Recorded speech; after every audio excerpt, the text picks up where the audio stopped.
نحمده ونصلي على رسوله الكريم أما بعد فأعوذ بالله من الشيطان الرجيم بسم الله الرحمن الرحيم قال الله تبارك وتعالى في القرآن المجيد والفرقان الحميد اهدنا الصراط المستقيم صراط الذين أنعمت عليهم صدق الله العلي العظيم وصدق رسوله النبي الأمين المختار الكريم ونحن على ذلك لمن الشاهدين والشاكرين والذاكرين فالحمد لله رب العالمين۔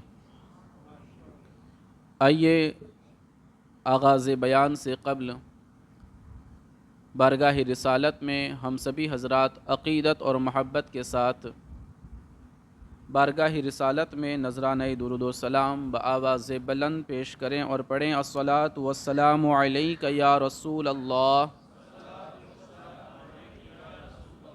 الصلاۃ والسلام علیک یا نبی اللہ، وعلی آلک واصحابک یا نور اللہ، صلی اللہ تعالی علیہ وسلم۔ دوستان محترم، بڑی خوشی کی بات ہے کہ آپ تمامی حضرات مسلسل اس طرح کی محفلیں منعقد کر بھی رہے ہیں اور اس میں آپ شرکت بھی فرما رہے ہیں۔ یقین جانیں دین کو زندہ کرنے کے لیے اس طرح کی محفلوں کا انعقاد بہت ضروری ہے، اور جب تک آپ اس طریقے سے دلچسپی نہیں لیں گے اس وقت تک ہمارے لیے یہ ساری چیزیں بہت مشکل ہو جائے گی۔ یقیناً اس مسجد کے جو امام ہیں حضرت حافظ و قاری جناب محمد شبیر صاحب قبلہ، یہ اس کے لیے پرجوش کوشش کرتے رہتے ہیں کہ اس طرح کی محفلیں منعقد ہوتی رہے اور دین لوگوں تک پہنچتا رہے، اور آپ یقیناً ان کا ساتھ اور تعاون بھی دیتے رہتے ہیں۔ مصطفیٰ کریم کے دیوانوں،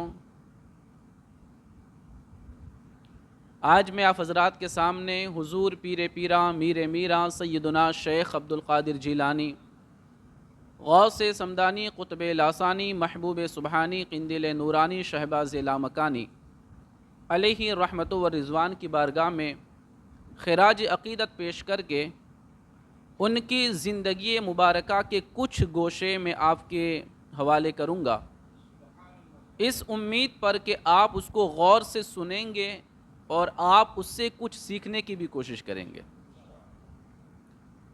دوستان محترم، آپ دیکھیں اللہ تبارک و تعالیٰ نے اس کائنات کے اندر بے شمار انبیاء کرام کو بھیجا، کم و بیش 1,24,000، اور ان میں سب سے آخر میں اپنے محبوب کو دنیا میں جلوہ گر فرمایا، سب سے افضل اور اعلیٰ، اور آپ کی امت تمام امتوں میں سب سے افضل و اعلیٰ، آپ کی امت کے ولی بھی تمام امت کے ولیوں میں سب سے افضل و اعلیٰ، اور پھر اللہ تبارک و تعالیٰ نے انہی کی اولاد میں تقریباً 470 ہجری یعنی 470 ہجری کے اندر حضور غوث پاک رضی اللہ تعالی عنہ کو دنیا کے اندر جلوہ گر فرمایا، اور آپ کا مقام اور مرتبہ ولیوں کے اندر اتنا بلند و بالا کہ فرمایا گیا کہ جس طریقے سے اللہ نے ہمارے نبی کو تمام نبیوں میں افضل و اعلیٰ بنایا، اللہ نے ولیوں میں حضور غوث پاک کو افضل و اعلیٰ بنایا۔ ان کی شان، ان کا مقام، ان کا مرتبہ بہت عرفہ و اعلیٰ ہے۔ حضور غوث پاک رضی اللہ تعالیٰ عنہ کی زندگی مبارکہ کا جب آپ مطالعہ کریں گے، اس کو پڑھیں گے، تو آپ یہ سمجھ جائیں گے کہ اللہ تبارک و تعالیٰ نے خاص طور پر آپ کو اس کائنات میں بھیجا تھا تاکہ آپ دین کو زندہ کر دیں. کس کے لیے؟ دین کو زندہ کر دیں. کیونکہ اس وقت پوری دنیا کے اندر مسلمانوں کی جو حالات تھے وہ بڑے ہی خطرناک تھے، بلکہ ابھی ہم جس پوزیشن میں ہیں نا اس سے بھی بدتر حالات اس دور میں تھے حضور غوث پاک کے آنے سے پہلے. کبھی موقع ملے تو آپ اس وقت پوری دنیا کے جو سیاسی حالات تھے اس کا آپ جائزہ لیں، کیونکہ حضور غوث پاک کی ولادتیں سن ہجری 470 اور آپ کا وصال ہے 571، یعنی ٹوٹل اللہ تعالیٰ نے آپ کو 90 سال کی زندگی عطا فرمائی. آپ 90 ایئرس اس کائنات کے اندر جلوہ فرما رہے، اور اس 90 ایئرس میں آپ نے جو انقلاب پیدا کیا، جو آپ نے دین کی خدمت کی، جو آپ نے دین کی اشاعت کی، اسی لیے تو آپ کا نام رہا عبد القادر، لیکن پوری دنیا پہچانتی ہے محی الدین کے نام سے. کس سے؟ محی الدین، یہ آپ کا لقب ہے. اور محی الدین کا مطلب ہوتا ہے دین کو زندہ کرنے والا، دین کو زندہ کرنے والا. اور یہ مقام اور مرتبہ بھی کسی میں نے یا آپ نے نہیں دیا، یہ اللہ تبارک و تعالیٰ کی طرف سے آپ کو دیا گیا ہے. مصطفیٰ کریم کے دیوانوں، پہلے آپ کی مختصر سیرت آپ دیکھیں گے تو آپ کو پتا چلے گا کہ آپ نجیب الطرفین سید ہیں، یعنی کہ آپ حسنی حسینی سید ہیں. آپ اپنے والد کی طرف سے حسنی ہیں اور والدہ کی طرف سے آپ حسینی ہیں، اور آپ کا شجرہ نسب یہ تقریباً 12 واسطوں سے اللہ کے نبی صلی اللہ تعالی علیہ وسلم سے جا کے مل جاتا ہے. اور آپ وہ ایسی عظیم شخصیت ہے کہ جن کو ایک ساتھ خلفائے راشدین یعنی کہ صدیق و عمر عثمان و علی کا فیض ملا ہے. چاروں عظیم خلفاء کا فیض اللہ نے آپ کو عطا فرمایا.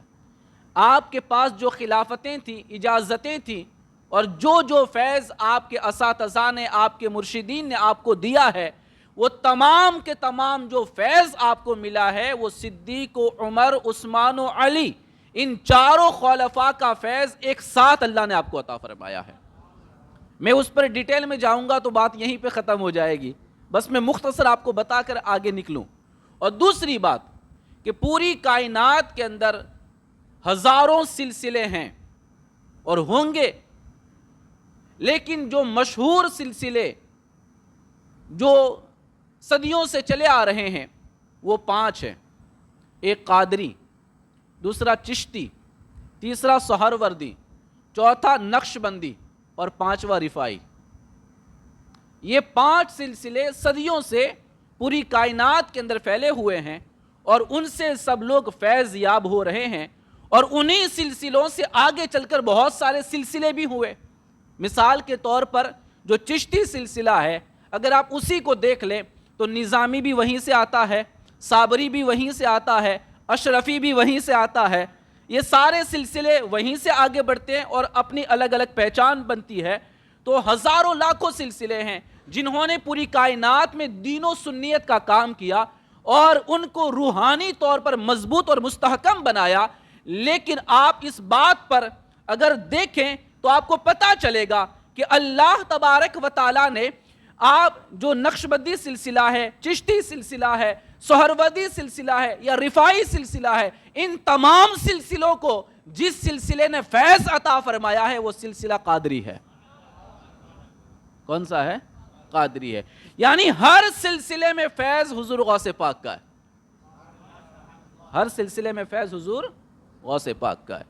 مصطفیٰ کریم کے دیوانوں، بلکہ میں اس پر بھی مختصر اگر آپ کو بتا دوں کہ ہر سلسلے میں جو فیض حضور غوث پاک رضی اللہ تعالی عنہ کا پہنچا، اسی کو اعلیٰ حضرت عظیم البرکت مجدد دین و ملت الشاہ امام احمد رضا فاضل بریلوی علیہ رحمہ فرماتے ہیں کہ کس گلستان کو نہیں فصل بہاری سے نیاز، کس گلستان کو نہیں فصل بہاری سے نیاز، کون سے سلسلے میں فیض نہ پہنچا تیرا، کون سے سلسلے میں فیض نہ آیا تیرا، اور راج کس شہر میں نہیں کرتے تیرے خدام۔ کیا فرماتے؟ راج کس شہر میں کرتے نہیں تیرے خدام، باج کس نہر سے لیتا نہیں دریا تیرا، باج کس نہر سے لیتا نہیں دریا تیرا۔ اور بڑی پیاری بات فرمائی، مزرعے چشت و بخارا و عراق و اجمیر، مزرعے چشت و بخارا و عراق و اجمیر، کون سی کشت پہ برسا نہیں جھالا تیرا، کون سی کشت پہ برسا نہیں جھالا تیرا۔ اور اعلیٰ حضرت فرماتے یہ چشتی، یہ سہر وردی، یہ نقش بندی، یہ چشتی، یہ سہر وردی، یہ نقش بندی، ہر ایک تیری طرف آئل ہے یا غوث، ہر ایک تیری طرف آئل ہے یا غوث۔ یہ اعلیٰ حضرت عظیم البرکتین کی طرف اشارہ فرمایا۔ حقیقت جو میں نے آپ کو بتائی کہ ہر سلسلہ جو فیض پاتا ہے وہ حضور غوث پاک سے فیض پاتا ہے۔ جو چشتی ہے وہ قادری بھی ہے، جو سہر وردی ہے وہ قادری بھی ہے، جو نقش بندی ہے وہ قادری بھی ہے، جو رفاعی ہے وہ قادری بھی ہے، جو اشرفی ہے وہ قادری بھی ہے، جو صابری ہے وہ قادری بھی ہے، جو نظامی ہے وہ قادری بھی ہے۔ یعنی وہ کسی بھی سلسلے سے بیعت ہو لیکن وہ فیض ضرور غوث پاک سے پائے گا، بلند آواز سے نا، وہ فیض ضرور غوث پاک سے پائے گا۔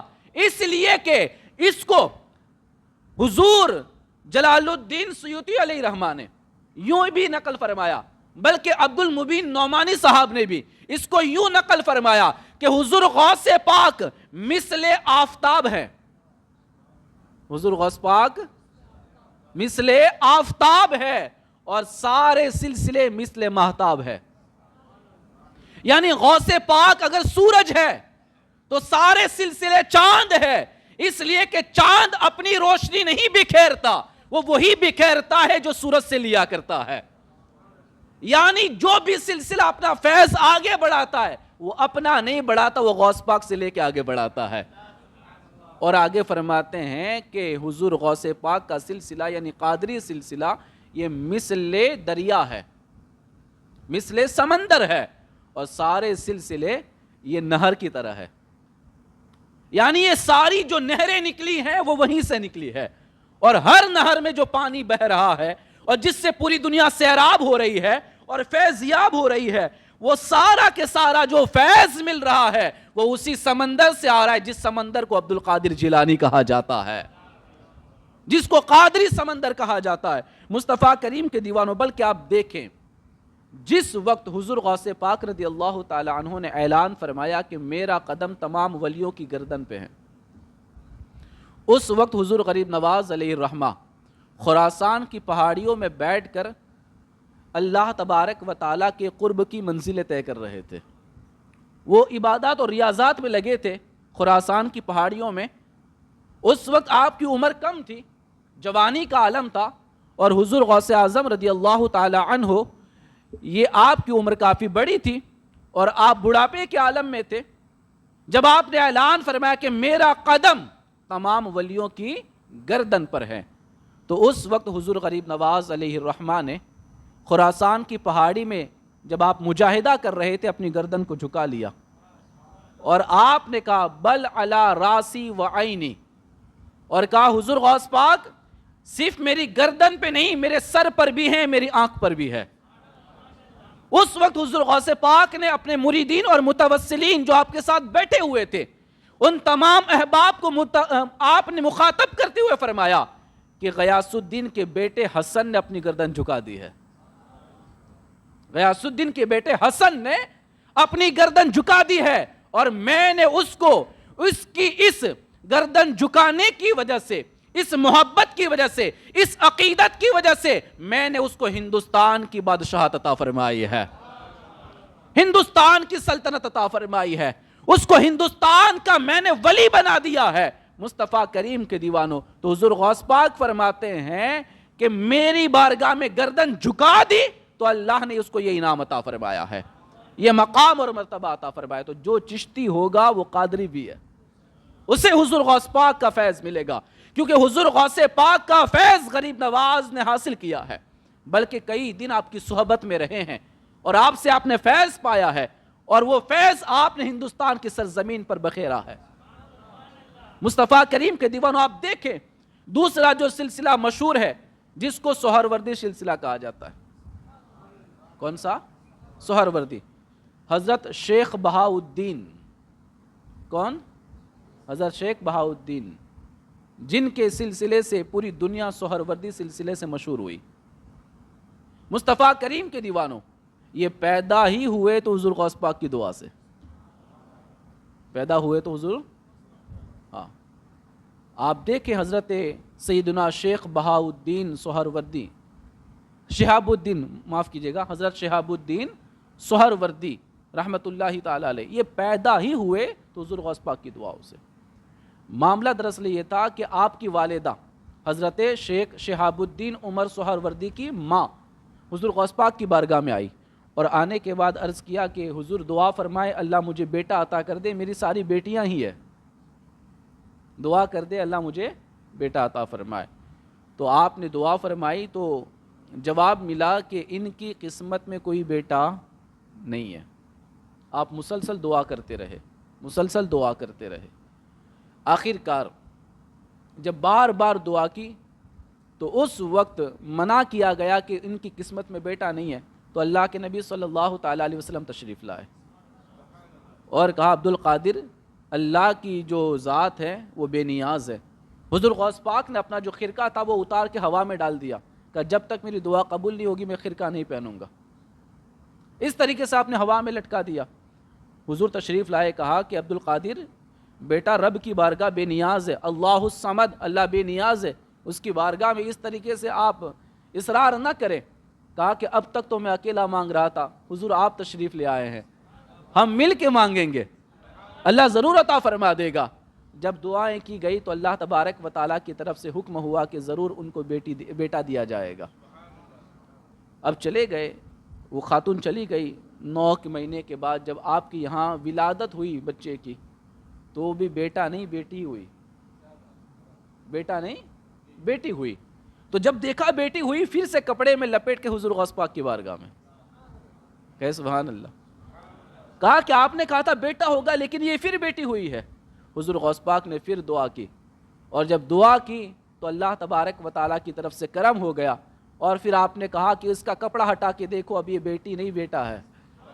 جب وہ کپڑا ہٹا کے دیکھا تو الحمدللہ اللہ کے فضل سے اب وہ بچی نہیں تھی، وہ بچہ ہو چکا، وہ لڑکا بن گیا، اس کی ساری علامتیں جو لڑکی والی تھی وہ ختم ہو گئی، لڑکا ہو گیا، اور آپ نے فرمایا اس کا نام رکھو عمر، شہاب الدین عمر سہروردی۔ آپ پیدا ہی ہوئے ہیں حضور غوث پاک کی دعاؤں سے، اور آپ نے حضور غوث پاک کا فیض پایا، اور پوری دنیا میں جو یہ سلسلہ چلا، یقین جانے اس سلسلے میں فیض حضور غوث پاک کا ملتا چلا گیا۔ آپ نقشبندی سلسلے کو دیکھ لیں، حضرت بہاؤالدین نقشبند بخاری علیہ رحمہ، نقشبندی سلسلہ بہت عظیم سلسلہ ہے، کیونکہ یہ شروع ہوتا ہے صدیق اکبر سے۔ جب تک یہ شاہ نقشبند بہاؤالدین نقشبندی علیہ رحمہ، ان سے یہ نقشبندی سے مشہور ہوا، یہ سلسلہ نقشبند سے مشہور ہوا، ان کے تک جب تک وہ نہیں تھے وہاں تک یہ سلسلہ صدیقی کہلاتا تھا۔ کیا کہلاتا تھا؟ صدیقی کہلاتا تھا۔ اسی عظیم سلسلے کے اندر آپ دیکھیں تو آپ کو مجدد الفسانی نظر آئیں گے،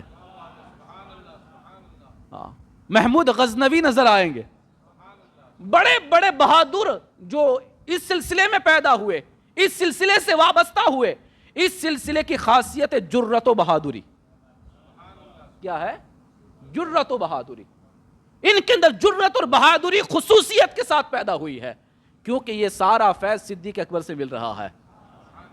کس سے؟ صدیق اکبر سے مل رہا ہے۔ تو یہ جو نقشبندی سلسلہ ہے نا، یہ جو یہ بہاؤالدین نقشبندی بخاری علیہ رحمہ پیدا بھی ہوئے نا حضور غوث پاک سے تقریباً 150 سال بعد۔ کتنے سال بعد؟ 150 سال بعد پیدا ہوئے، لیکن حضور غوث پاک نے ان کے حصے کا فیض اپنی زندگی میں عطا کر دیا۔ حضور غوث پاک نے اپنی زندگی کے اندر بخارا کی طرف آپ نے چہرہ کر کے ارشاد فرمایا تھا کہ میرے جانے کے بعد آج سے ٹھیک 157 سال کے بعد بخارا کی سرزمین پر ایک مرد قلندر پیدا ہوگا جس کا سلسلہ نقش بند سے مشہور ہوگا، اور ہزاروں لاکھوں لوگ اس سلسلے سے وابستہ ہوں گے، اس کو بھی فیض ملے گا تو میری بارگاہ سے ملے گا۔ رفاعی سلسلہ حضرت سید احمد کبیر رفاعی علیہ رحمہ، جس کی نسبت اس مسجد کو بھی حاصل ہے الحمدللہ۔ مصطفیٰ کریم کے دیوانوں، وہ رفاعی سلسلہ حضرت سید احمد کبیر رفاعی علیہ رحمہ جو حضور غوث پاک کے ہم زمانہ ہے، ایک ہی زمانہ ہے آپ کا، وہ خود فرماتے کہ حضور غوث پاک کا مقام اور مرتبہ اتنا عرفہ والا ہے کہ ان کے ایک ہاتھ میں شریعت کا سمندر ہے اور دوسرے ہاتھ میں طریقت کا سمندر ہے، اور جو بھی فیض پاتا ہے ان کی بارگاہ سے فیض پاتا ہے، اور یقیناً مجھے بھی اللہ نے فیض ان کی بارگاہ سے عطا فرمایا ہے۔ یعنی ہر سلسلے میں فیض اگر ملا ہے تو حضور غوث پاک سے ملا ہے۔ جو میں نے کہا نا کہ حضرت شیخ عبد المبین نعمانی صاحب یہ فرماتے ہیں کہ حضور غوث پاک کا سلسلہ قادری سلسلہ مثل آفتاب ہے اور سارے سلسلے مثل ماہتاب ہے، وہ مثل سمندر ہے تو سارے سلسلے مثل نہر ہے، ہر نہر میں پانی بہے گا تو بہے گا عبد القادر جیلانی کے فیض سے۔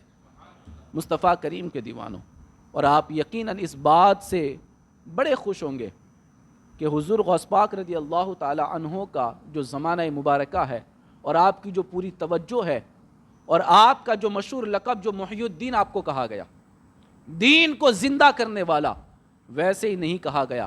آپ نے اپنی انتھک محنتوں سے اور انتھک کوششوں سے پوری دنیا کے اندر جو مسلمان کمزور پڑ گئے تھے اور اسلام سست ہو گیا تھا، کمزور ہو گیا تھا، اس اسلام کو نئی زندگی جس نے عطا فرمائی وہ ذات حضور غوث پاک کی ذات ہے۔ حالات یہ تھے اس دور کے، آپ تاریخ پڑھیں، حضور غوث پاک رضی اللہ تعالی عنہ جس وقت پیدا ہوئے نا، اس وقت پوری دنیا کے اندر مسلمان بڑے کمزور تھے، اسلام بڑا کمزور ہو گیا تھا۔ معاملہ یہ تھا کہ بیت المقدس عیسائیوں کے قبضے میں تھا، صلیبی طاقتیں ہر طرف پھیلی ہوئی تھی، اسی طریقے سے شام، غازہ اور دیگر علاقوں کے اندر ان لوگوں نے اپنا قبضہ جمایا ہوا تھا۔ مسلمان بالکل ٹوٹ چکے تھے، کمزور ہو چکے تھے، اور مسلمانوں کا قتل عام ہو رہا تھا، ہزاروں لاکھوں بچے یتیمی کے اندر اپنی زندگی گزار رہے تھے۔ اس وقت اگر آپ دیکھیں تو اب جو بغداد کی سرزمین ہے، بغداد کی سرزمین پر جو حکومت تھی اس کو سلطنت عباسیہ کہا جاتا ہے، وہ اتنی کمزور ہو چکی تھی کہ سلطنت عباسیہ کے اندر اب وہ طاقت و قوت نہیں بچی تھی کہ پوری دنیا کے مسلمانوں کے اوپر وہ اس طریقے سے اپنی حکومت کو جما سکے کہ مسلمانوں کو مضبوط کر سکے۔ جدھر سے آتے وہ کمزور پڑتے چلے جاتے تھے۔ ادھر افغانستان اور ہندوستان کے حالات اتنے خستہ ہو چکے تھے کہ جو سلطنت سبکتگین نے یہاں پر شروع کی تھی، اس کے بعد محمود غزنوی نے جس کو سنبھالا تھا، وہ بھی دھیرے دھیرے دھیرے سست ہو گئی تھی اور وہاں پر بھی کمزوریاں نظر آ رہی تھی۔ ادھر آپ دیکھیں اناطولیہ کے اندر، جس کو ہم ترکی کہیں گے، اور وہاں کے جو معاملات تھے، اوغوز ترک قبیلے، جو سلجوقی سلطنت تھی، وہ سلجوق سلطنت بھی دھیرے دھیرے سست ہو گئی تھی، اور اندر اندر لڑ جھگڑ کر کے ان لوگوں کے اندر آپس میں اتنی دوریاں ہو چکی تھی کہ مسلمان ہر طرح سے پیسے جا رہے تھے۔ صلیبی طاقتیں ہر جگہ پر اپنا جھنڈا گاڑ چکی تھی۔ مسلمان ایسا محسوس کر رہے تھے کہ اب ہمارا وجود دنیا سے ختم ہو جائے گا، وجود ختم ہو جائے گا۔ اس وقت حضور غوث پاک رضی اللہ تعالی عنہ کو اللہ نے اس کائنات میں پیدا فرمایا۔ یقین جانیں اس کائنات میں جب بھی کوئی بڑی شخصیت پیدا ہوئی ہے، کوئی عظیم دین کو زندہ کرنے والا بندہ پیدا ہوا ہے، تو وہ اس وقت پیدا ہوا ہے جب مسلمان پوری طریقے سے گر چکے تھے، سست ہو چکے تھے، ان کی طاقتیں کمزور ہو چکی تھی۔ اور اس وقت یقین جانیں، میں نے کتابوں میں پڑھا، علماء آپس میں لڑ رہے تھے، علماء آپس میں لڑ رہے تھے، مناظرے کر رہے تھے آپس میں۔ عالم بالکل اس طرح کے حالات ہو چکے تھے. علامہ جلال الدین سیوطی علیہ رحمہ فرماتے کہ بغداد کی سرزمین کو چھوڑ چھوڑ کے علماء بھاگ رہے تھے، کیونکہ اس وقت انہیں اپنا ایمان بچانا مشکل نظر آ رہا تھا. بلکہ حضور غوث پاک خود فرماتے ہیں کہ ایک وقت آیا کہ میں بغداد کی سرزمین سے قرآن کریم کو گلے میں لٹکا کر نکل رہا تھا، اور میں نے سوچا کہ بغداد چھوڑ دوں، اگر میں بغداد میں رہوں گا تو میرا ایمان بھی کہیں خطرے میں نہ پڑ جائے. اتنے خطرناک حالات ہو چکے تھے مسلمانوں کے کہ عام بندے کا ایمان بچانا تو دور کی بات ہے، علماء اپنا ایمان بچانا مشکل سمجھ رہے تھے. علماء تو چھوڑیے، جو ماں کے پیٹ سے ولی پیدا ہوئے، وہ غوث پاک خود فرماتے ہیں مجھے ایسا محسوس ہو رہا تھا کہ بغداد میں رہوں گا تو میرا ایمان خطرے میں پڑ جائے گا. آپ اپنے گردن کے اندر قرآن کو باندھ کر کے لٹکا کر کے بغداد سے باہر نکل رہے تھے تاکہ بغداد چھوڑ کے کئی جنگلوں میں چلے جائیں. فرماتے جیسے میں نے ارادہ کیا بغداد چھوڑ دوں تو مجھے دھکا دیا گیا، لیکن دھکا دینے والا کوئی نظر نہیں آیا، اور پھر آواز آئی عبد القادر بغداد چھوڑ کے کہیں نہیں جانا. بلند آواز سے، بغداد چھوڑ کے کہیں نہیں جانا، تمہیں یہی رہنا ہے. تم کہاں جا رہے ہو؟ کہا کہ مجھے اپنا ایمان بچانا ہے. کہا عبد القادر ہم نے تمہارے ایمان کو سلامت رکھا ہے، تمہارے ایمان کو کچھ نہیں ہوگا، جاؤ بغداد میں رہو اور لوگوں کی اصلاح کرو، تمہارے ذریعے تو دین کو زندہ کرنا ہے، تمہارے ذریعے دین کو مضبوط کرنا ہے. مصطفیٰ کریم کے دیوانوں، دین زندہ کیسے ہوا اس کو غور سے سننا. یہی میرا آج خاص آپ کے ذہن میں بات ڈالنی ہے. دین زندہ کیسے ہوتا ہے؟ آج سب سے زیادہ اگر کسی کو ٹارگٹ کیا جا رہا ہے تو مسجد اور مدرسہ. کیا ہے؟ مسجد اور مدرسہ. کیونکہ دین یہیں سے زندہ ہوتا ہے، دین یہیں سے زندہ ہوتا ہے. اور سب سے زیادہ دین کو زندہ کرنے میں کسی نے کردار اپنایا ہے تو وہ مدرسہ ہے. کیا ہے؟ مدرسہ ہے، جہاں ہمارے بچے قرآن کی تعلیم حاصل کرتے ہیں، دین سیکھتے ہیں. وہ مدرسہ کمزور ہو گیا، سمجھ لو ہماری آنے والی نسلیں کمزور ہو جائے گی، ہمارا دین کمزور ہو جائے گا. آج لوگ یہ کہتے ہیں یہ مسجدوں میں کیا رکھا ہے، مدرسوں میں کیا رکھا ہے، پڑھ لکھ کے بچہ کیا کر لے گا. مصطفیٰ کریم کے دیوانوں، حضور غوث پاک نے کیا ہے؟ آپ پیدا ہوئے نا تو آپ نے 18 سال کی عمر تک اپنے ہی قصبے میں رہ کر علم دین حاصل کیا، اپنے ہی قصبے میں رہ کر. اور اس کے بعد آپ نے والدہ کی اجازت سے بغداد کا رخ کیا، اور بغداد میں پہنچ کر 8 سال تک مسلسل علماء کی صحبت میں بیٹھ کر آپ نے علم دین حاصل کیا. 18 سال سے لے کے پھر 8 سال آپ اس کے اندر ڈال دیجئے، 26 سال کی عمر ہوئی آپ کی. کتنی؟ 26 سال تک آپ نے علوم کو حاصل کیا، آپ عالم بنے. علم حدیث، علم تفسیر، علم فقہ، علم کلام، یہ سارے علوم کو آپ نے جمع کیا. آپ علم پڑھتے رہے، سیکھتے رہے اور علماء کی صحبت میں بیٹھتے رہے. آج کچھ لوگ کہہ دیتے ہیں کہ مدرسوں میں پڑھ کے کیا ہوتا ہے. میں کہتا ہوں جو غوث پاک ماں کے پیٹ سے ولی بن کر آئے تھے وہ بھی تو پڑھے کہ نہیں پڑھے؟ انہیں بھی علم دین سیکھا کہ نہیں سیکھا؟ انہوں نے بھی علماء کی صحبت میں زندگی گزاری کہ نہیں گزاری؟ مصطفیٰ کریم کے دیوانوں، جو تقریباً آدھا قرآن ماں کے پیٹ سے یاد کر کے آئے تھے، وہ غوث پاک بغداد پہنچ کر 18 سال کی عمر میں سب سے پہلے شیخ حماد کی بارگاہ میں پہنچ کر اپنا آدھا قرآن جو باقی تھا وہ حفظ فرماتے ہیں. سب سے پہلے حافظ قرآن، قاری قرآن، عالم دین، مفسر، محدث بنے. اسی طریقے سے سب سے بڑے مفتی بنے.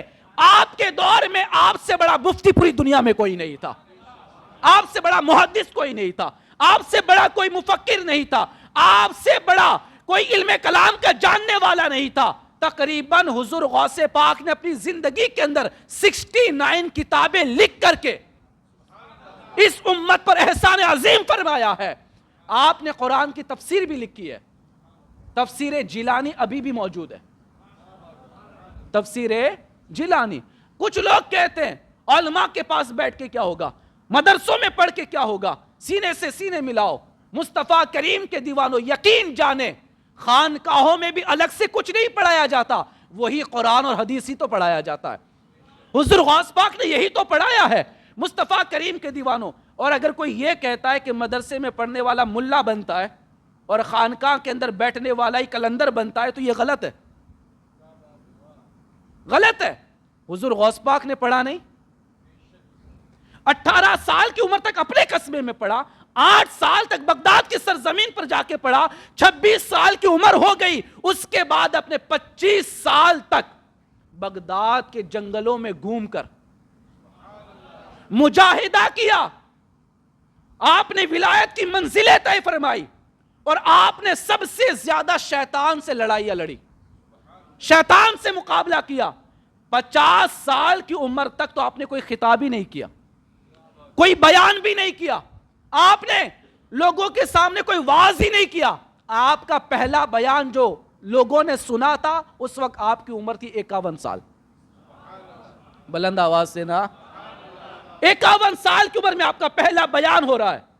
اور یہ بیان جو آپ نے کیا وہ ایسے ہی نہیں کیا، اللہ کے نبی نے آ کر فرمایا عبد القادر بیان کیوں نہیں کرتے؟ کہا میں اجمی رہے لوگ عربی پڑھنے والے بڑے فصیح و بلیغ، میں کیا ان کے سامنے بیان کروں؟ اللہ کے نبی نے 7 مرتبہ اپنا لعاب دہن آپ کے منہ میں ڈالا. پھر مولا علی آئے اور آپ نے بھی یہی کہا، یہی آپ نے جواب دیا. مولا علی نے 6 مرتبہ لعاب دہن ڈالا. پھر کہا کہ حضور نے 7 مرتبہ ڈالا، آپ نے 6 بار. کہا کہ میں حضور کے برابر تھوڑی ہوں، میں حضور جیسا تھوڑی ہوں، میں ادب کے لیے 7 کے عدد تک نہ پہنچا، میں نے ادب کے خاطر 6 مرتبہ لعاب دہن ڈالا. حضور غوث پاک فرماتے جب میں نے پہلا بیان کیا تو میرے سامنے 2 لوگ بیٹھے تھے. کتنے؟ 2 لوگ بیٹھے تھے، صرف 2 لوگ سننے والے، 2 لوگ بیٹھے تھے. لیکن آپ نے یہ نہیں کہا کہ 2 ہی لوگ بیٹھے یار بند کر دو یہ معاملہ ختم کر دو، نہیں، ڈٹے رہے. ایک وقت ایسا آیا کہ آپ کا بیان سننے کے لیے 70 ہزار لوگ جمع ہویا کرتے تھے. کتنے لوگ؟ 70 ہزار لوگ جمع ہوتے تھے. آپ کا بیان جو ہوتا تھا اس کا پرچار کرنے والی ذات، اس کی دعوت دینے والی ذات حضرت خضر علیہ السلام. حضرت خضر پوری دنیا میں جا کر کہتے تھے، ولیوں سے بھی کہتے تھے اور عوام سے بھی کہتے تھے چلو عبد القادر کا بیان ہونے والا ہے. 521 ہجری میں آپ کے پیر و مرشد حضرت شیخ ابو سعید مبارک مخزومی نے اپنا مدرسہ، خود کا مدرسہ حضور غوث پاک کے حوالے کر دیا. کہا کہ آج سے یہ مدرسہ تم سنبھالو گے، اب تمہارے حوالے کر دیا. حضور غوث پاک نے اسی مدرسے میں بیٹھ کر بیان کی شروعات کی. پھر تھوڑے دنوں کے بعد تو مدرسہ چھوٹا پڑھنے لگا. آپ کی طرح آپ کی مسجد جب چھوٹی پڑتی ہے باہر لوگ نماز پڑھتے ہیں، اسی طرح غوث پاک نے پھر اس کو وسیع کیا، بڑا کیا، اور اس کا نام تھا مدرسہ قادریہ. کیا تھا؟ حضور غوث پاک نے دین کیسے زندہ کیا، یہ پہلا درس اپنے دل پر لکھ لیجئے. آپ نے ہفتے میں 3 دن بیان کیا ہے. کیا کیا ہے؟ 3 دن بیان کیا آپ نے. آپ کا پہلا بیان جمعہ کے دن صبح میں، دوسرا بیان سنڈے کو ہوتا تھا، اور تیسرا بیان منگل کی رات میں ہوتا تھا. ہفتے میں 3 دن بیان کرتے تھے. درس حدیث، درس قرآن اور فقہ یہ آپ کے خاص ٹاپک ہوتے تھے، اس پر آپ بیان کرتے تھے. مصطفیٰ کریم کے دیوانوں، حضور غوث پاک نے 40 سال تک مسلسل ہفتے میں 3 دن تک بیان کیا ہے. بلند آواز سے. آپ بار بار یہ سوچتے ہوگے کہ یار حافظ صاحب یہ کیوں ہر 15 دن میں یہ محفل منعقد کر دیتے ہیں، ہمارے یہاں اجتماع رکھ دیتے ہیں. 10 دن محرم شریف میں، 12 دن عید میلاد میں، ہر ایک سنیچر چھوڑ کے دوسرا سنیچر یہ محفل کیوں منعقد کی جاتی ہے؟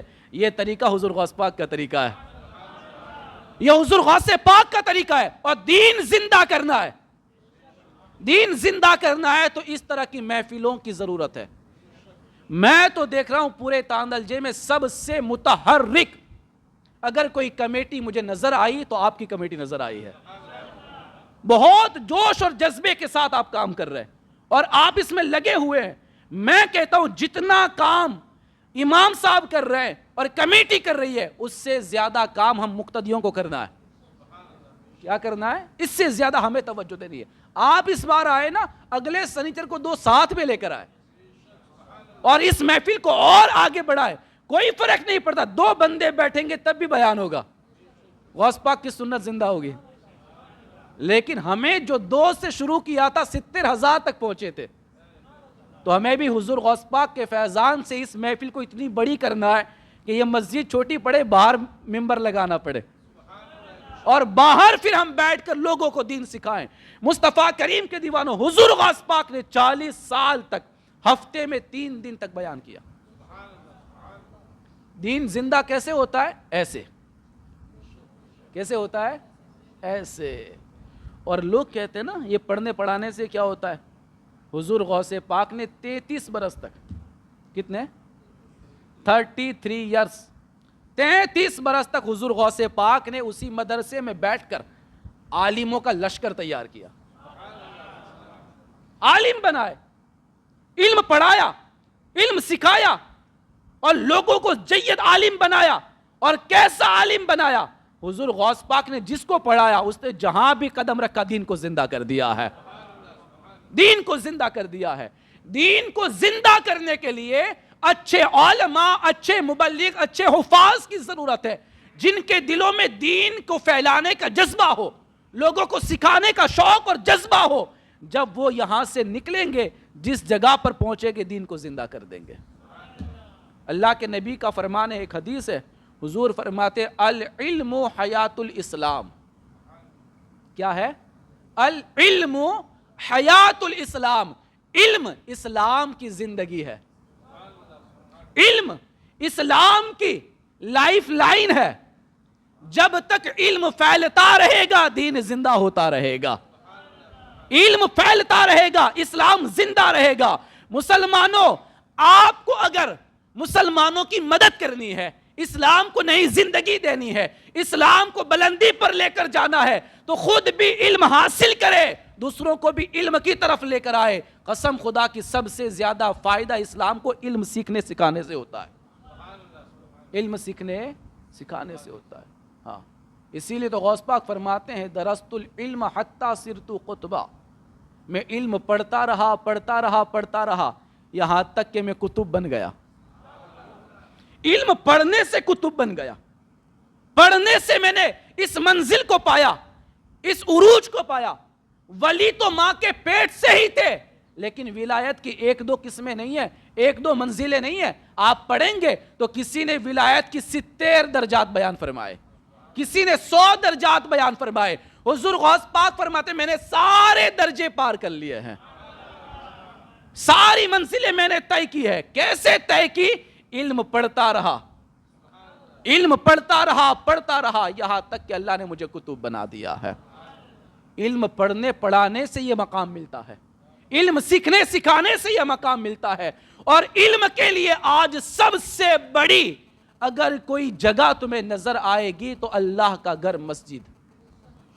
کیا ہے؟ مسجد. ان مسجدوں سے جو علم سکھایا جاتا ہے وہ یقیناً دین کو زندہ کرنے والا ہے. آخری بات میں آپ کے سامنے پیش کروں. دیکھیں حضور غوث پاک, اور آپ کہیں گے کہ حضور غوث پاک نے کیا کیا ہے. دیکھیں پڑھایا بھی ہے, بیانات بھی کیے ہیں, لیکن تقوی پرہیزگاری اور عبادت اور ریاضت میں آپ کے برابر کوئی نہیں, آپ کے برابر کوئی نہیں. آپ خود فرماتے ہیں میں نے 40 سال تک عشاء کے وضو سے فجر پڑھی ہے, 40 سال تک عشاء کے وضو سے فجر پڑھی ہے. 25 سال تک میں نے جنگلوں میں مجاہدہ کیا ہے, میں نے خوب عبادت و ریاضت کی ہے, شیطان سے مقابلہ کیا ہے. کبھی کبھی تو شیطان سانپ بن کر میرے گلے میں آ جاتا, کبھی اس آستین سے گھستا ادھر سے نکلتا, کبھی میرے سامنے آگ کا کوئلہ بن کر آ جاتا, آگ کا انگارہ بن کے آ جاتا, لیکن میں نے ہر دفعہ اس سے مقابلہ کیا اور اللہ نے مجھے کامیابی عطا فرمائی ہے. تم اس راہ پر چلو گے تو شیطان آئے گا ضرور, روکے گا ضرور, تمہیں نہ مسجد میں آنے دے گا نہ بیان میں بیٹھنے دے گا, کوئی نہ کوئی کام لے کر آ جائے گا, کوئی نہ کوئی مسئلہ لے کر آ جائے گا, کوئی نہ کوئی مصروفیت لے کر آ جائے گا. لیکن حضور غوث پاک فرماتے وہ آتا تھا میرے راستے میں روڑے ڈالتا تھا, لیکن میں رکا نہیں, میں آگے بڑھتا گیا. اللہ نے ہر دفعہ شیطان کو ہرا دیا اور مجھے کامیابی عطا فرمائی ہے. مجھے کامیابی. بلکہ حضور غوث پاک فرماتے ہیں میرا جو شیطان تھا نا وہ بھی مسلمان ہو گیا, وہ بھی مسلمان ہار گیا, وہ میں نہیں ہرا پاؤں گا تمہیں. میرے ساتھ جو شیطان لگا تھا وہ بھی مسلمان ہو گیا. بلکہ وہ ایک مرتبہ تو یہاں تک چال چل بیٹھا, وہ سارے ہتھ کنڈے اپنا چکا اور کہنے لگا عبد القادر تجھے کوئی نہیں ہرا سکتا. آپ فرماتے میں کیا کوئی چیز ہوں, میرا رب ہے جو مجھے ہارنے نہیں دیتا, میرا رب ہے جو مجھے جھکنے نہیں دیتا. ہمیشہ یہی یاد رکھو. وہی ہوا نا, ایک بدلی آ گئی, روشنی پھیل گئی اور آواز آئی عبد القادر میں تیرا خدا ہوں, میں تیرا رب ہوں. آج سے ساری حرام چیزیں حلال کر دی گئی, آج سے نمازیں تجھ پر معاف کر دی گئی. حضور غوث پاک فرماتے دفع ہو جا, تو شیطان نظر آتا ہے, تو شیطان ہے. جو نمازیں میرے نبی پر معاف نہیں ہوئی وہ عبد القادر پر کیسے معاف ہو سکتی ہے؟ شیطان کہتا ہے عبد القادر تیرے علم نے تجھے بچا لیا. کہا یہ بھی تیرا دھوکہ ہے, یہ بھی تیرا وار ہے. عبد القادر کو اس کے علم نے نہیں بچایا, عبد القادر کو رب کے فضل نے بچا لیا ہے. علم سے کیسے بچ پاؤ گے؟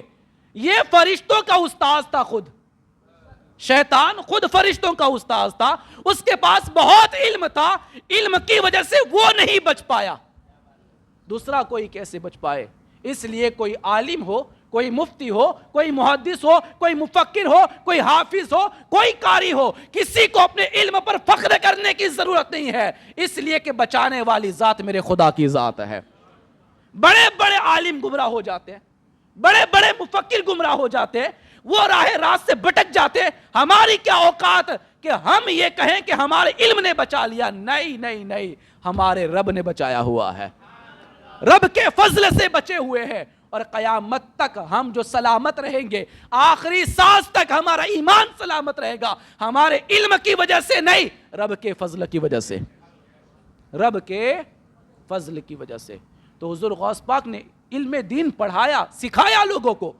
فرماتے 15 سال تک میں نے مسلسل روزانہ عشاء کی نماز کے بعد کھڑے رہ کر قرآن پڑھا, اور صبح تک میں نے پورا قرآن ختم کر دیا ہے. 15 سال تک مسلسل روزانہ رات میں آپ نے قرآن ختم کیا. الحمد کی الف سے شروع کر کے والناس کی سین پر ختم کیا. کتنا قرآن پڑھتے ہوں گے, کس طرح قرآن سے محبت ہوگی. یاد رکھنا, کامیابی اسی کو ملتی ہے جو اللہ کے کلام کو سینے سے بسا کے رکھتا ہے. قرآن پڑھنے کا عادی ہو. ہمارے پاس کیا ہے؟ کچھ بھی تو کام نہیں ہے, اتنی تو مصروفیت نہیں ہے, پھر بھی نہ قرآن پڑھ پا رہے ہیں. ہاں نمازیں پڑھ کے ہم لوگ بس ہو گیا, نماز پڑھ لی بات ختم. نہیں, اللہ کا قرب چاہیے نا, تو عشاء کے بعد بھی نفل پڑھو, صبح جلدی اٹھ کر کے صبح صادق سے پہلے تہجد پڑھا کرو, اللہ کے کلام کو پڑھا کرو. اللہ کا کلام دلوں کے زنگ کو دور کر دیتا ہے, سارا میل کچیل نکال دیتا ہے. مصطفیٰ کریم کے دیوانوں, آپ دیکھیں حضور غوث پاک نے, اور ہمارے پاس کیا ہے, 2-4 ہمارے بچے, پھر ہم پریشان. حضور غوث پاک کی کتنی اولاد تھی؟ 49, 49 اولاد, 27 لڑکے 22 لڑکیاں. بلند آواز سے یار. 4 بیویاں, 4 خواتین ہیں, 4 عورتیں ہیں, 49 بچے ہیں. اس میں کچھ ہے جو بچپن میں انتقال کر گئے, لیکن آپ ان کے جتنے بھی لڑکے ہیں آپ ان کی زندگی پڑھے, آپ نے ہر ایک کو عالم دین بنایا ہے. وہ بھی آپ کے مدرسے میں پڑھ کے علم دین لوگوں کو سکھاتے تھے, اور آپ نے پوری کائنات میں ان کو پھیلایا, پوری دنیا میں دوڑایا, کہا جاؤ دین کی خدمت کرو. یہ آپ نے کثیر اولاد کو عالم بنا کر دنیا میں پھیلا کر دین زندہ کیا. اسی لیے تو رب نے آپ کو محی الدین بنایا ہے, دین کو زندہ کرنے والا, دین کو زندہ کرنے والا. مصطفیٰ کریم کے دیوانوں, مزے کی بات میں آپ کو بتاؤں, حضور غوث پاک رضی اللہ تعالیٰ عنہ کا جو زمانہ ہے نا, وہی زمانہ نور الدین زنگی کا زمانہ ہے, سلطان نور الدین زنگی کا زمانہ ہے. وہی زمانہ سلطان صلاح الدین ایوبی کا زمانہ ہے. بلند آواز سے, جس نے اپنی طاقت اور قوت سے صلیبی لشکر کو مٹی میں ملا کر کے مسجد اقصی کو اپنے قبضے میں حاصل کیا, مسلمانوں کے قبضے میں لیا, اور پھر سے مسجد اقصی پر مسلم پرچم لہرایا. وہ ذات جس کو پوری دنیا صلاح الدین ایوبی کے نام سے یاد کرتی ہے, وہ کوئی عام بندہ ہے جس نے 1000 جنگیں لڑی صلیبیوں سے, کتنی 1000 جنگیں صلیبیوں سے لڑی. آج بھی کسی عیسائی سے پوچھ دیکھو صلاح الدین کو پہچانتے ہو, وہ ہاں ہی کہے گا, ہاں کہے گا. مسلمانوں سے زیادہ صلاح الدین کو عیسائی پہچانتے ہیں. کیوں پہچانتے ہیں؟ کیونکہ ان کو آج بھی وہ چوٹ گہری اور تازہ نظر آتی ہے جو چوٹ آج سے 700 سال پہلے صلاح الدین ایوبی نے پہنچائی تھی. مصطفیٰ کریم کے دیوانوں, آپ دیکھیں کس طریقے سے وہ سلطان صلاح الدین ایوبی جو جوانی کا عالم تھا اور حضور غوث پاک کا عالم بڑھاپے کا عالم تھا, زمانہ ایک تھا. نور الدین زنگی جس کے اندر اللہ نے وہ قوت عطا فرمائی تھی, بلکہ علماء فرماتے ہیں حضرت عمر بن عبدالعزیز کے بعد سب سے زیادہ انصاف کرنے والا کوئی بادشاہ پیدا ہوا ہے تو پوری دنیا میں وہ نور الدین زنگی کی ذات ہے. نور الدین زنگی جس کو الحاکم العادل کہا جاتا ہے, انصاف کرنے والا بادشاہ, یہ وہی نور الدین زنگی ہے کہ اللہ کے نبی نے اپنے جسم پاک کی حفاظت کے لیے جس کو چنا تھا, اور مدینہ میں پہنچ کر جن یہودیوں نے اللہ کے نبی کے جسم کو نکالنا چاہا تھا, اس وقت نور الدین زنگی نے ہی پہنچ کر کے اس وقت وہاں پر حفاظتی دیوار بنا کر کے ان یہودیوں کو نیست و نابود کر کے حضور کے جسم مبارک کی حفاظت کی تھی. وہی نور الدین زنگی. ان کے لشکر کے اندر بھی جو لشکری موجود تھے وہ پڑھائے ہوئے حضور غوث پاک کے تھے. وہ حضور غوث پاک کے طالب علم تھے, پڑھایا حضور غوث پاک نے تھا. ایک ہاتھ میں قرآن دیا تو دوسرے ہاتھ میں تلوار عطا فرمائی تھے. مصطفیٰ کریم کے دیوانوں, اور بڑے مزے کی بات, حضور غوث پاک کے دنیا سے وصال فرمانے کے تقریباً 25 سال کے بعد بیت المقدس فتح ہوا, مسجد اقصی فتح ہوئی. سلطان صلاح الدین ایوبی نے اس کو فتح کیا. اس وقت جو آپ نے یہودی طاقت کو مسمار کیا اور نیست و نابود کیا, اس وقت بیت المقدس فتح کرنے کا جو نقشہ تیار کیا گیا, جو پلاننگ کیا گیا, اور جو سلطان صلاح الدین ایوبی کے سپاہیوں کے جو سپہ سالار تھے اور ایڈوائزر تھے, جو گائیڈ تھے, اور جو نقشہ بنا کر کے جنگ کو ترتیب دے رہے تھے, اس ذات کا نام تھا حضرت سیدنا شیخ عبدالعزیز. کیا نام تھا؟ حضرت سیدنا شیخ عبدالعزیز. یہ کوئی اور نہیں ہے, حضور غوث پاک کے سگے بیٹے ہیں. بلند آواز سے نا, حضور غوث پاک کے سگے بیٹے ہیں. بلکہ اسی لیے صلاح الدین ایوبی نے کہا تھا کہ بیت المقدس کو میں نے تلوار کے زور سے نہیں حاصل کیا ہے, میں نے علماء کرام کے علم اور فضل و کمال سے حاصل کیا ہے. مصطفیٰ کریم کے دیوانوں, اسی لیے میں کہتا ہوں کہ پوری دنیا کے اندر اس وقت پولیٹکس پر جس کی سب سے گہری نظر تھی وہ ذات غوث پاک کی ذات تھی. غوث پاک اپنے دور کے سب سے بڑے پولیٹیشین تھے. آپ نے پوری دنیا کے مسلمانوں کو ایک جٹ کیا, ان کو اکٹھا کیا. بلکہ آپ فرماتے ہیں جہاں جہاں صلیبی طاقتیں تھی, ان کی حکومتیں تھی, جہاں مسلمان بچے یتیم ہو گئے تھے, حضور غوث پاک نے ان یتیم بچوں کو اپنے مدرسے میں بلایا, اپنے مدرسے میں جمع کیا. ان مدرسے میں جمع کر کے ان کو کھلایا پلایا پڑھایا اور ان کو عالم بنایا اور ان کو پوری دنیا میں پہنچایا. جن یتیموں کا کوئی سہارا نہیں تھا, غوث پاک نے ان کو عالم بنا کر کے پوری دنیا میں پہنچایا, اور پھر وہ جہاں چلے گئے اللہ نے ان کے قدموں کی برکت سے دین کو نئی زندگی عطا فرمائی ہے. دین زندہ کرنے میں سب سے بڑا کردار اس دور میں اگر کسی کا تھا تو حضور غوث پاک کا تھا.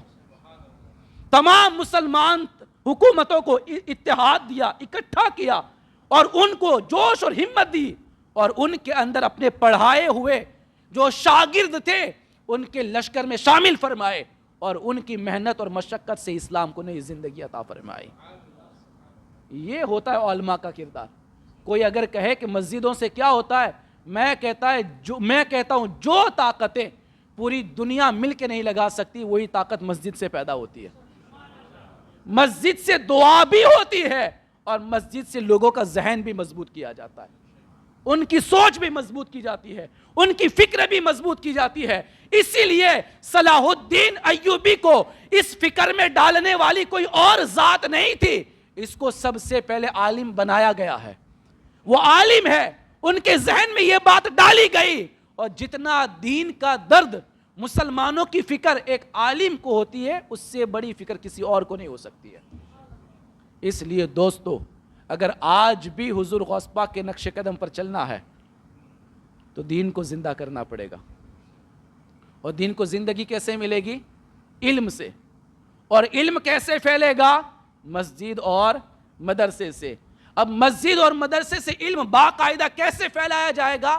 تو اسی طریقے سے کہ ہر 15 دن میں مسجد میں ایسی محفل منعقد کرو جس میں قرآن اور حدیث کی روشنی میں مسلمانوں کے ذہنوں کے اندر علم ڈالا جائے، علم انڈیلا جائے، وہ علم ان کے سینوں میں اترے گا، اور پھر وہ یہاں سے جا کر اپنی بیوی کو بتائیں گے، اپنے بچوں کو بتائیں گے، اپنے دوستوں کو بتائیں گے۔ یہ علم رفتہ رفتہ آگے بڑھے گا، تو اسی طریقے سے دین کو نئی زندگی ملتی چلی جائے گی، دین زندہ ہوگا۔ مجھے امید ہے کہ انشاءاللہ 15 دن کے بعد جو ہمارا اجتماع ہوگا، اس کے اندر آپ تو آئیں گے، ساتھ میں اور لوگوں کو لانے کی کوشش کریں گے۔ یہ مشن کس کا ہے؟ حضور غوث پاک کا۔ ہم قادری فقیر ہیں، ہمیں حضور غوث پاک کے مشن کو زندہ رکھنا ہے۔ آپ ہفتے میں 3 دن بیان کرتے تھے، ہم ہفتے میں 3 نہ صحیح، مہینے میں 3 دن تو آ سکتے ہیں، مہینے میں 3 دن سو آ سکتے ہیں، اور نیت یہی کریں گے کہ حضور غوث پاک کا فیض ملتا رہے گا۔ وآخر دعوانا ان الحمدللہ رب العالمین۔